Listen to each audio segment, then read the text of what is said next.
So, tonight we're going to be continuing talking about linear equations, which we talked about a little bit on Thursday. So, here, one of the first things that you're asked to do is to find the point at which two lines intersect. So, if we're using algebra, Moore doesn't know how we do it, but this one says use algebra 2.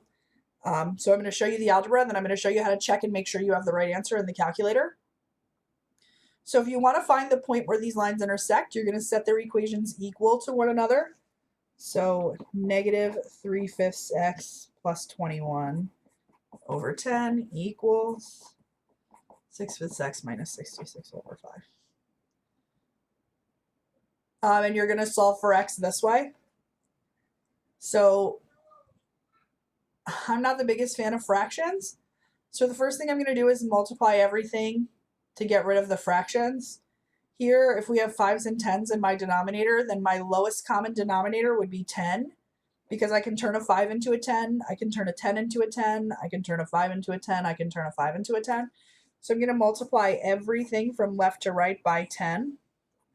So 10 times negative 3/5, 10 times 21 over 10, 10 times 6x over 5, 10 times 66 over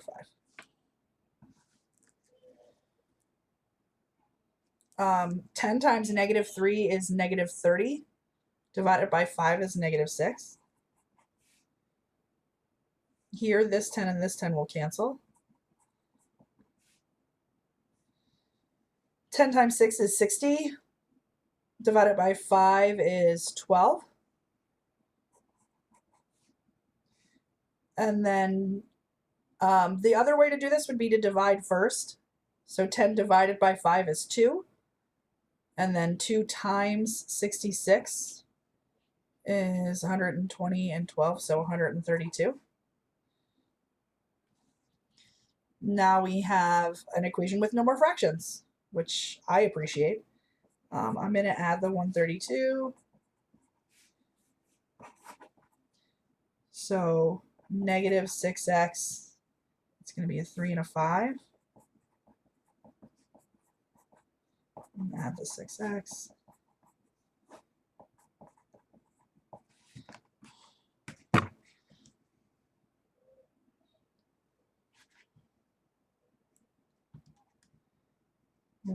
This is 18x divided by 18.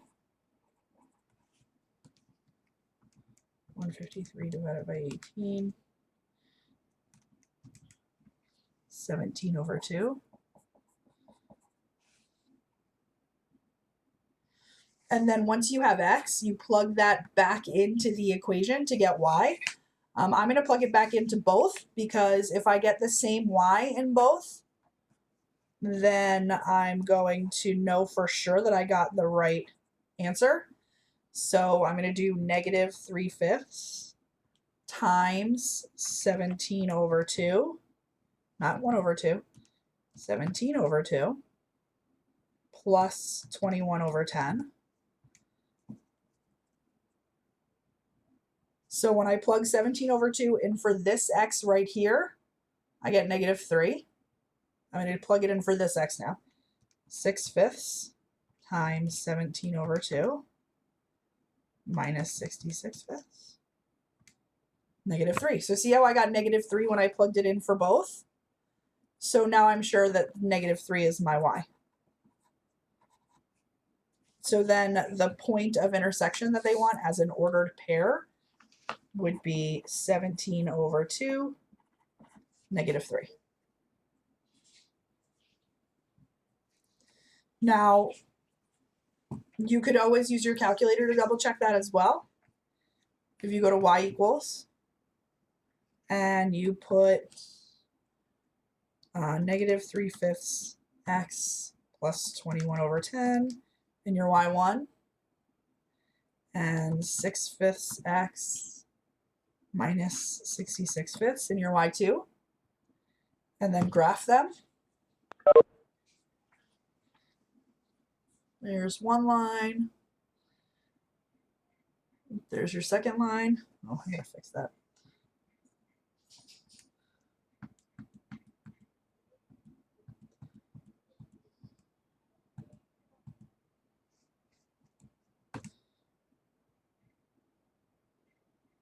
Really? Oh, I didn't save it. God, I'm dumb. There we go. Okay, so there's one line. There's the other. You can go to calc, so press second and then trace to get to calc. And then do intersect, so that's option 5.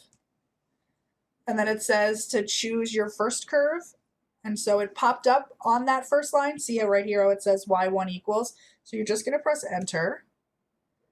And then your second curve, see how it says right here, y2.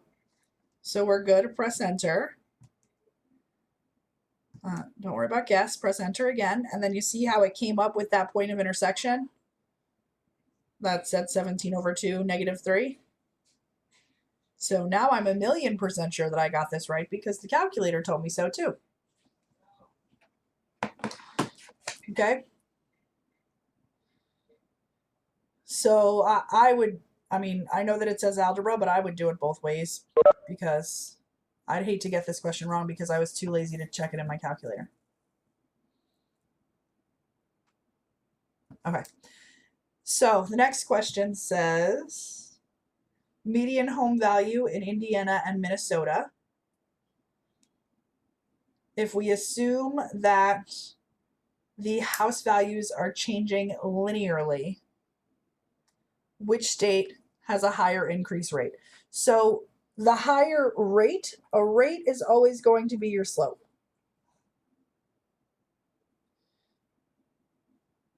To make my life a little easier here, I'm going to say that 1950 is my year 0 because that's where we're starting.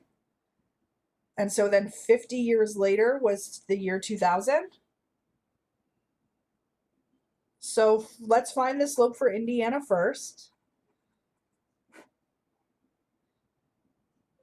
Indiana's 2 points are 0, 37700, and 50, 94300. So then Indiana's slope is 94300 minus 37700 over 50 minus 0.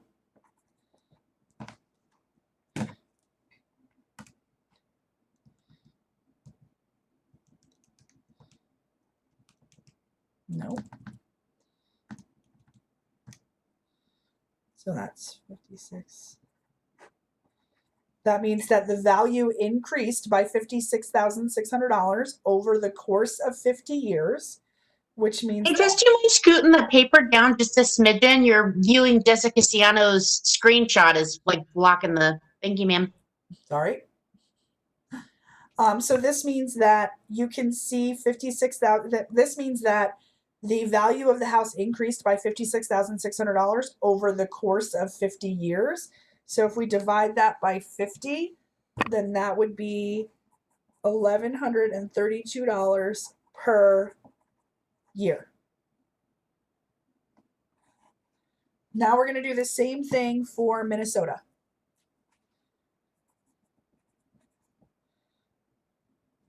The 2 points that they gave us for Minnesota are 0,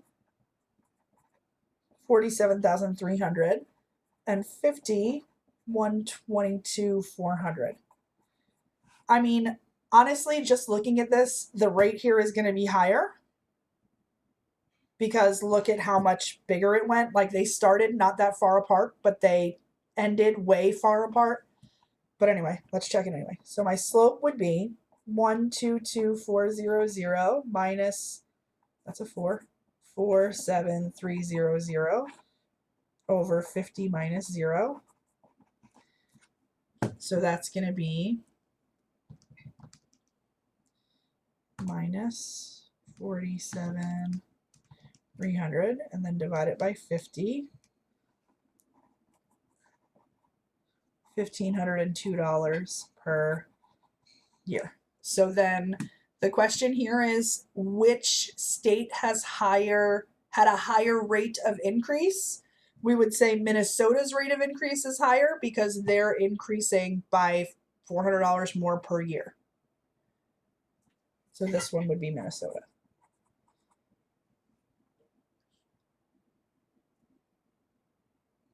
Okay. All right. If these trends continue, what would the median home value in Indiana in 2010 be? Okay. Well, the good news is we've made this pretty easy for ourselves because for Indiana, we know the slope and we know the y value, we know the y-intercept. So my equation for Indiana is going to be 1132x plus 37700, where y is my dollars, just like up here, y was my dollars, and 0 is my years, or x, excuse me, is my years since 1950. So if they want to know what would the median home value be in 2010, well, 2010 is a year, so that's my x value. 2010 is 60 years, excuse me, from 1950 to 2010 is 60 years. So that's my x value. So then y equals 1132 times 60.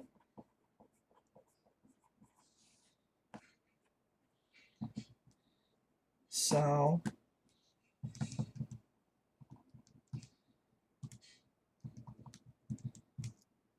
$105,620.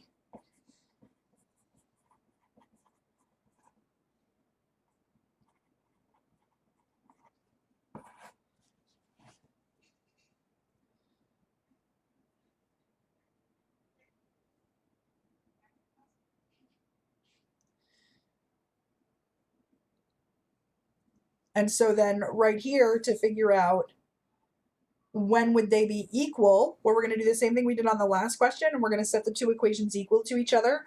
So first we need Minnesota's equation. Easy to set up since we already have the slope.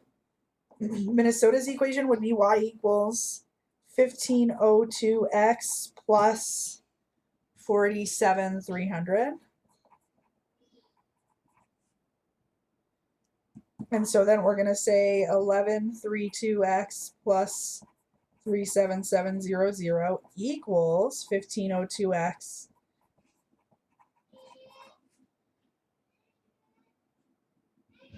and we're going to solve.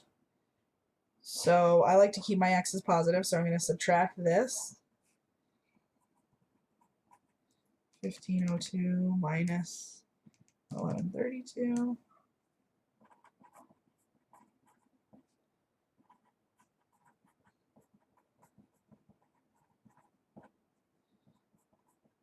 Move this over.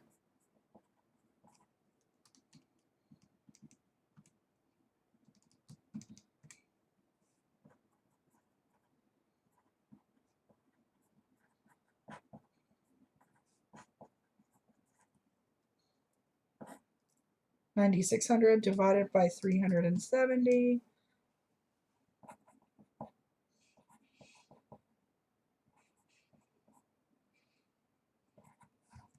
So to have x equal negative 25.946, so he warned you here that your answer would be absurd. Keep in mind that x is years since 1950. So that means this would be 25 years before 1950. So then your answer here would be it was during the year 1925. It might be 1924, but I would just check that in your in more. I'm pretty sure it's 1925.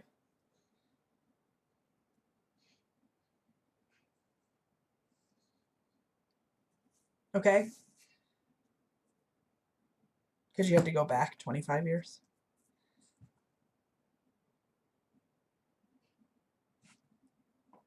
All right. So for the next one, in very small print, it says the phone company Ringular has a monthly cell phone plan where customers pay a flat monthly fee and then a certain amount of money per minute. What is this? 2006? If a customer uses 170 minutes, the monthly cost will be $101. That's a point. 170 minutes, $101. If they use 850 minutes, the cost will be $373. It's another point. You have 2 points. Write the equation of a line. M equals 373 minus 101 over 850 minus 170. 373 minus 101 is going to be 272. 850 minus 170, 680.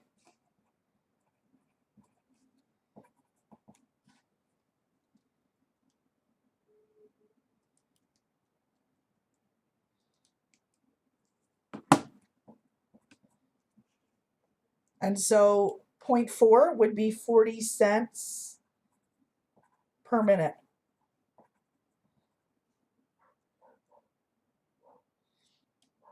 And then to figure out my y-intercept, I would just take this point.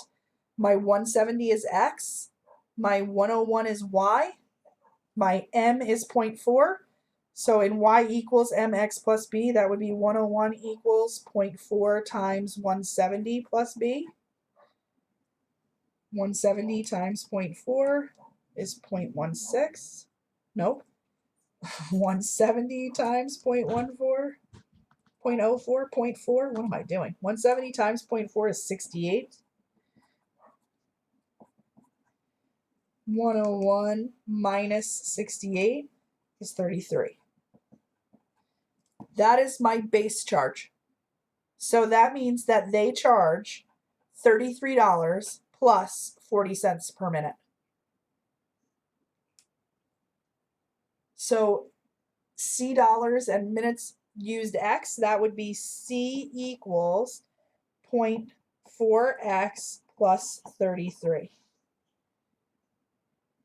And again, that means that their initial fee is 33 minutes. And then after that, they're going to charge you 40 cents per minute.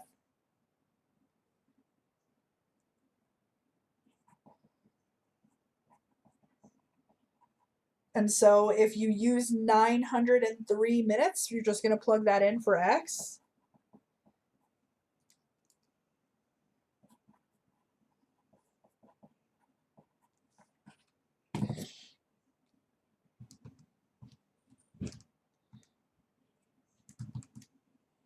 Oh, I did -4. 0.4. $394.20.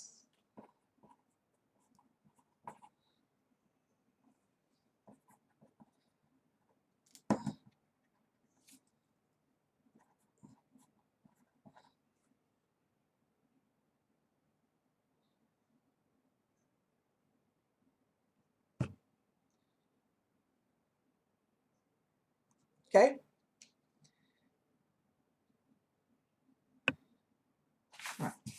Next, you decide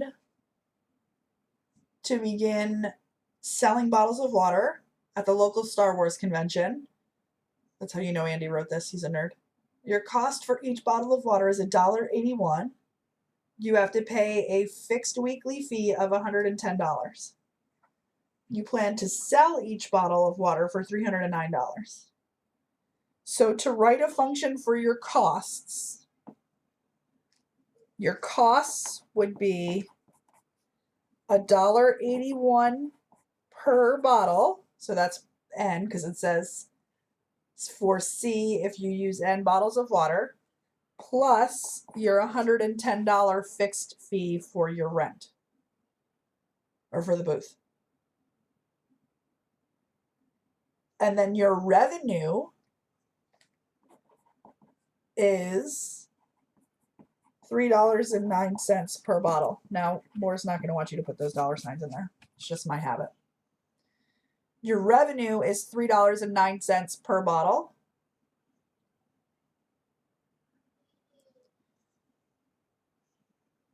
So to figure out when you make a profit, you're going to set these equal to each other itself.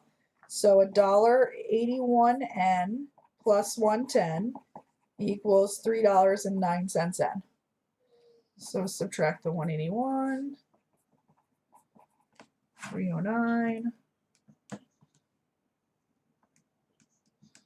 minus 181, 128. Divided by 1.28.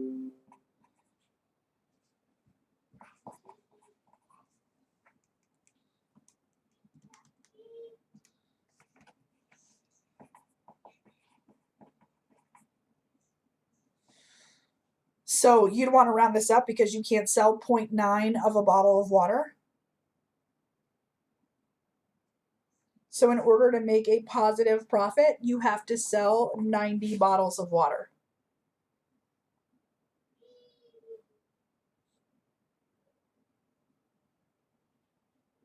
No, 86. I rounded weird. 86 bottles of water. I'm telling you, that bee thinks the last meat rattled. Oh, he turned the ceiling fan off in here. I was wondering why it was getting gross in here.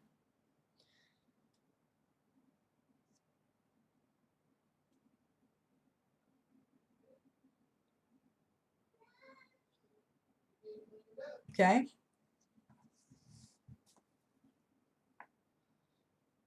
All right. So here, you are choosing between two different cell phone plans. The first plan charges 21 cents per minute.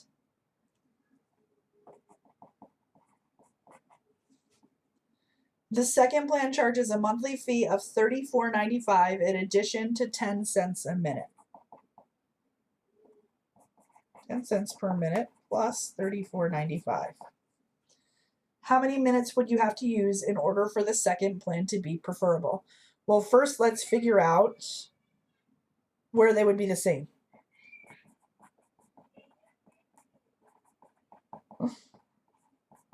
My kid is out there just making 17 different kinds of weird noises. If I subtract the 0.10x from both sides, then divide 34.95 divided by 0.11.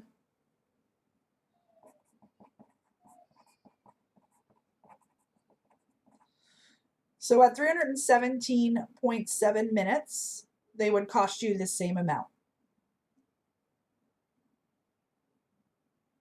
Now, anything over that.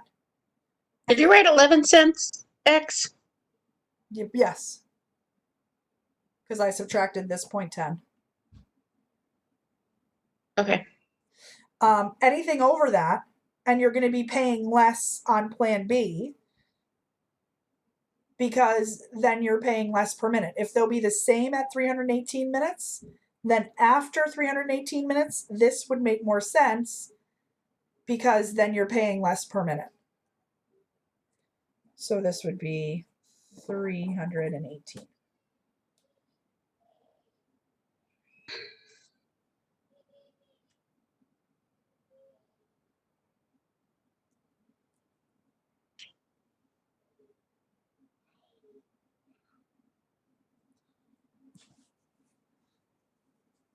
Okay. So this linear regression is all calculator work.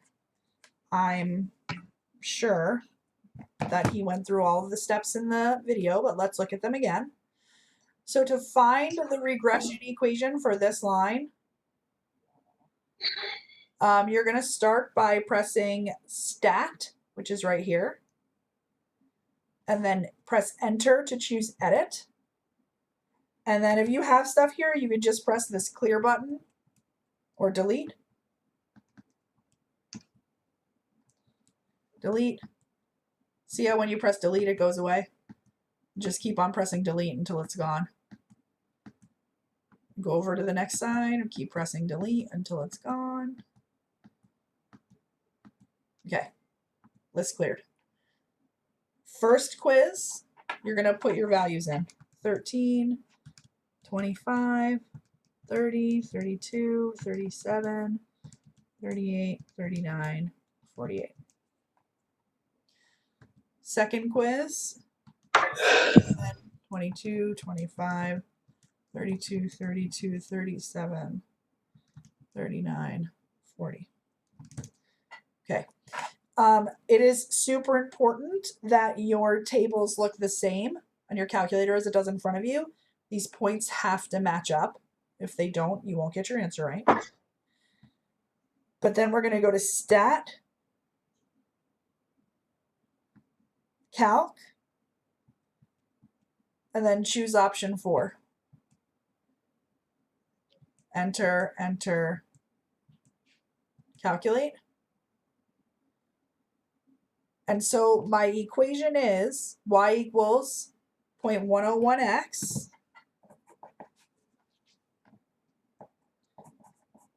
no, 1.01x and then minus 3.796.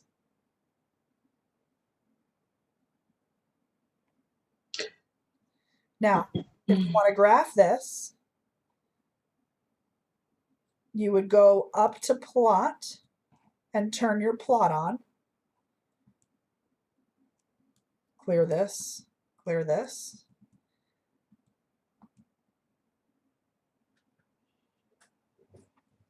Okay, Stat.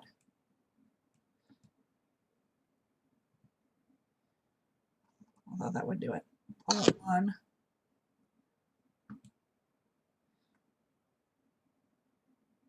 Let's change our window.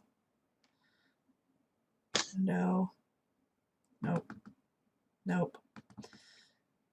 Nope. Zoom stat. So that's option 9. I knew that. So there are my points. Now to get this line on the graph with them, I'm going to put it in right here for y1. 1.01x minus 3.796.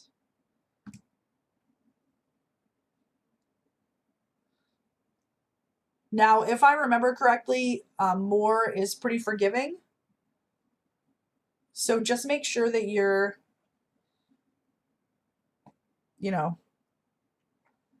somewhere close. So like 1.01 would be down here. Nope.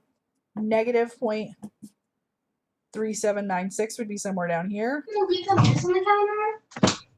I'm going to leave a mess on the counter? And a slope of 1. You just have to make sure that you're like close. Okay. And like I said, I'm pretty sure more is pretty forgiving on that, but if it's not, shoot me a message and I'll give you your credit as long as you're close. Okay. Now, I want to go back to this screen real quick. So these R values are the correlation coefficient and the square of the correlation coefficient, and what they tell me is how strongly the data is related. An R value very close to 1 means that we have a strong positive relationship. It means that as X goes up, so does Y in a very strong positive form. So like if we go back and we look at our graph again, you see how the dots are really like very clearly going up. So that's why that was so close to 1, because those dots are really like almost in a straight line. If you have an R value of -1, it means something similar, only you're going down. As X goes up, Y goes down. So you have a negative slope. And then the closer that you get to 0, so the smaller your R value, the more scattered your dots are. So if you have an R value of like 0.2, then that means that your dots are going to be sort of all over the place. Let's look and see what I mean by that. All right. I want to do the strong ones first. So like, see how this is 0.82? That's definitely this one because they're going up and this is positive and they're definitely in a pattern. So this one is definitely B. And then for the negative 0.76, I would say that has to be this one because the dots are definitely going in a trend down. So that's got to be that one. Now, you see how our dots are sort of everywhere here? We have to decide which one looks more scattered.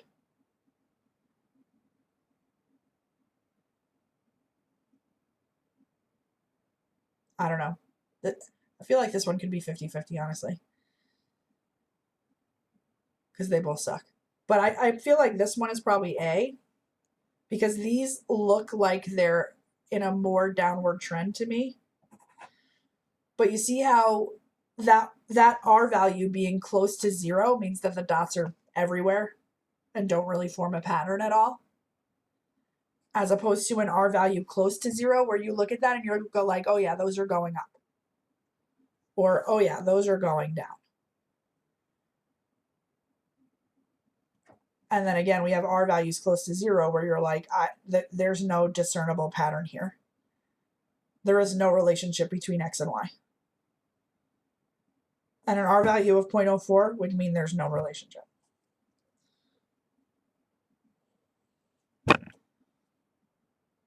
Okay.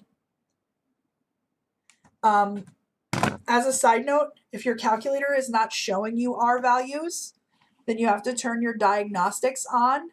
So to turn diagnostics on, you're going to press second and then 0 to get to catalog. See catalog right there?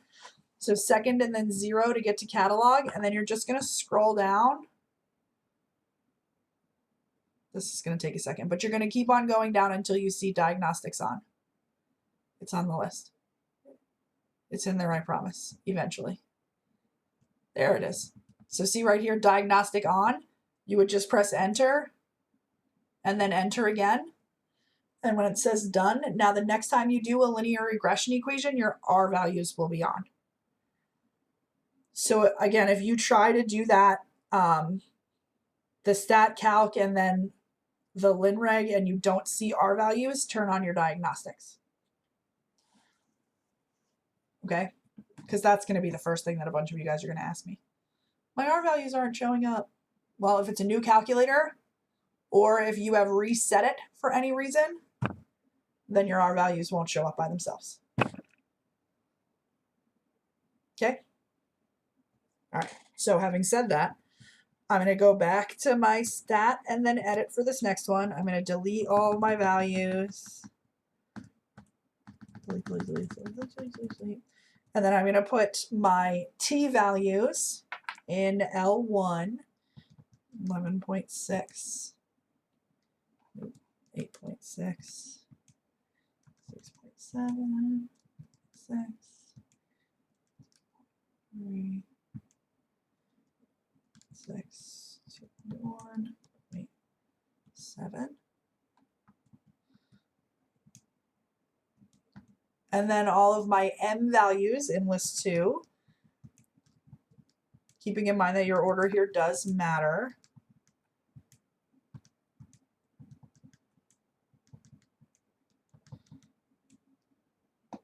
Let's compare them. Looks okay to me. All right. And then again, we go to stat, over to calc, and then down to 4, linear regression. Yes, my X values are in list 1, my Y values are in list 2. Frequency list is sometimes you'll have a list where it's like, oh, the Y value happens 4 times. But we're never going to do that. I just wanted you to know what that means. Store regression equation is asking you where you want to save the equation. We don't have to worry about that. So we're going to calculate my R value to 3 decimal places is 0.997. And my r squared value to 3 decimal places is 0.995. My linear regression equation is y equals 0.84, I usually do 3 decimal places, 0.845x plus 4.039. I feel like 3 decimal places gives me the best.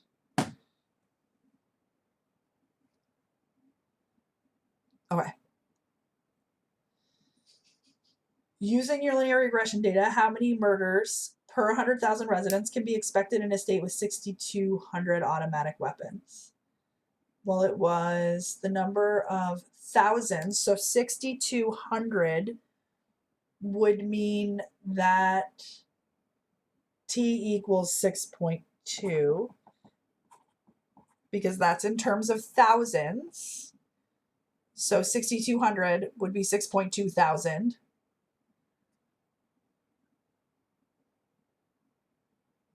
And so then we're going to plug that in. So y equals 0.845 times 6.2 plus 4.039.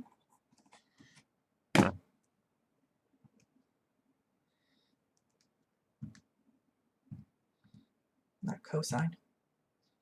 6.2.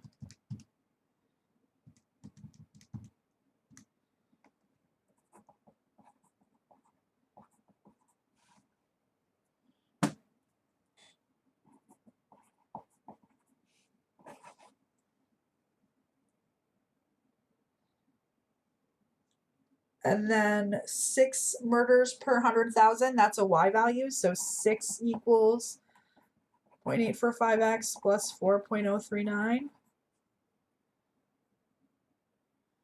So minus 4.039.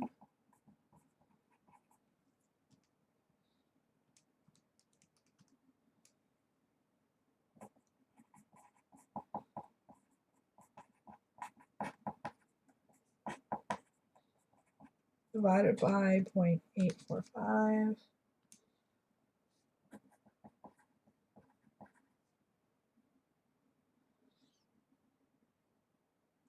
And so that was in terms of thousands. So then that would be, because it was 2.3207. So then I'd want to go 1, 2, I want to get that in thousands. So if we were rounding, that would be 2321.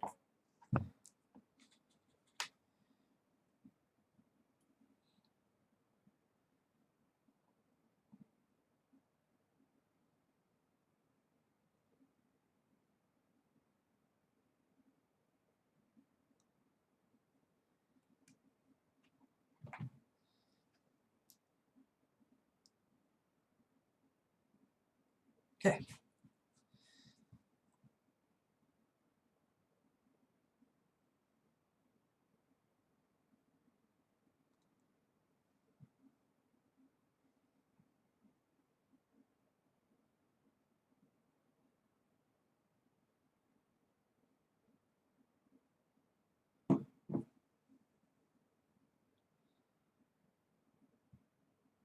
All right. I'm going to stop.